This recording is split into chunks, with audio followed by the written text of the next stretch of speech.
So about a 2-hour off-roading drive from Pogradec, we get to right by the village of Langa. It's in the Mokra region, in the mountains, kind of between Pogradec and, well, the rest of the country. I'm going to a monastery slash church of Shën Marenë, Saint Marina. I don't know what the English name is. But yeah, 2-hour drive on a road that my van took fine, but is not the best road. And we're hiking to this place.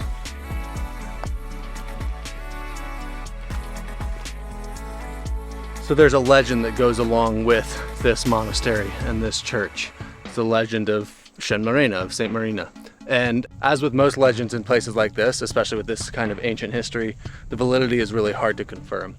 Shën Marenë, allegedly, Marenë was a daughter of a pagan father, and she wanted to spread Christianity and he didn't want her to. So she ended up fleeing to this region and found somewhere to live. This didn't used to be there. This place that Marenë found to live is a cave in the side of the mountain, and I'm going to try to find that cave. I mean, I know where it is. The sign that wasn't here when I was last year in 2019 pointed directly to it. I've been to this cave before, but we're just gonna go and explore it a little bit. This is not gonna be fun to walk back up, but you know, you gotta do what you gotta do for the videos. And I really should stop recording so I don't fall on my face.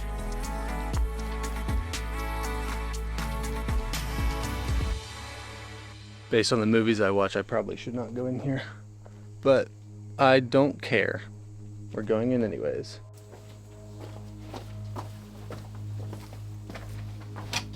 So the legend continues that Marenë lived in this cave. There was a spring right outside, which I can't find. And she would wash her face and do her washing up there.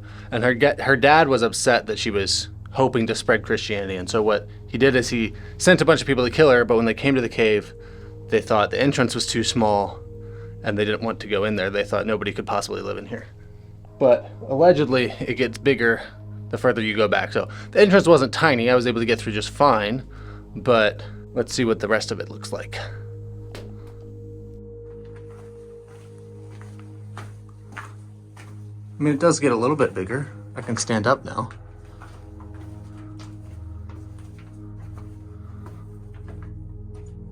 It's a good thing there's not much wildlife around here, or I'd be a little bit nervous. All right, this is the back of the cave. It might continue back there, but I'm not gonna risk it. This looks like it might have caved in, and I don't want to risk any of that. So it's not worth it.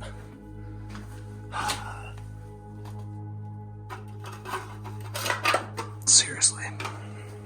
So there's this legend, and see, look, there's a pickaxe in here. I look like a prospector. And there's a hammer over there. There's all sorts of metal nails and rebar and things. And there's this legend that because Saint Marina is known for miracles, if you come into the cave where she lived and you take a chunk of the cave and take it home with you, then she will bless you and you'll have the same sort of miracles happening in your own house. So yeah, the further back I got, the more nails and things that I saw that people were probably using to take chunks of rock out of the walls. Despite her father's best efforts and wishes, Marenë helped with the spread of Christianity in the region. And because of that, the locals wanted to build a church or monastery or something in her honor. So a lot of people, I think from the diaspora, the people that no longer lived in the village, they raised money, came back to build it, and then allegedly forgot that that's why they raised the money. So then later, Marenë came to the village and introduced herself to some of the village people and said, "I'm Marenë, did you forget about me?" And then one of the guys in the village remembered, and so then they got their stuff together to go and start their building project. So finally, these guys could go and build the structure that they wanted to honor Marenë. She wanted them to follow her to her cave to build it nearby there. They thought it was better somewhere else. And the legend is that they would put their stuff, the people that were building it would put their stuff in a certain place, and then when they would leave for the evening, the stuff would be moved to where Marenë wanted the monastery built. So here it is. It got built right here.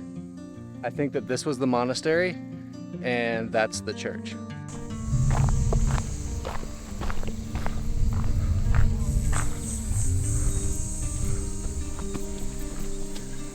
Monastery Shën Marenë.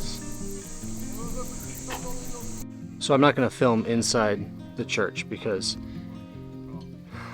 when I can't accurately communicate with the people, I don't want to cause any offense or anything by filming. I'll look inside. I'll go inside, look around. It was painted. The church was allegedly first built in 1660, but then it was burned and then rebuilt in 1754, something like that. So almost 100 years later. And there's a guy who painted the inside walls, which is really interesting. But when I can't ask if I'm allowed to film inside the church, I tend just not to. I'd rather err on the side of caution than offend somebody.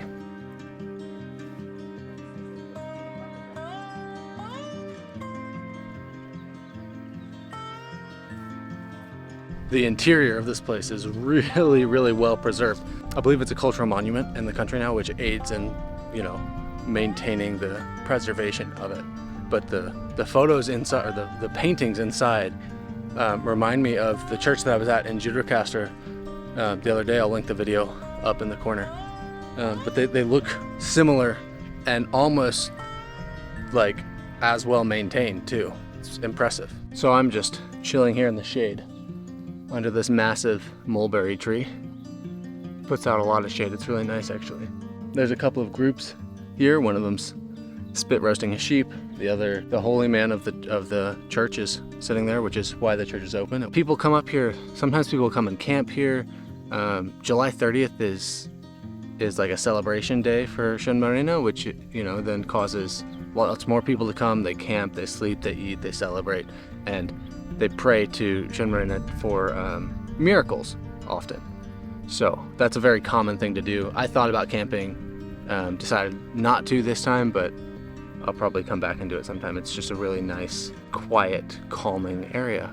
Oh, that's the name of the spring I was looking for by the cave. I guess I'll walk down this way now. Last time I was here, there weren't these signs for anything, so it makes it a lot easier to find everything. I found the spring that St. Marenë allegedly washed her face in every morning. At least it's called the same thing, but it's nowhere near the mouth of the cave, so she had a nice little walk every morning to rinse off.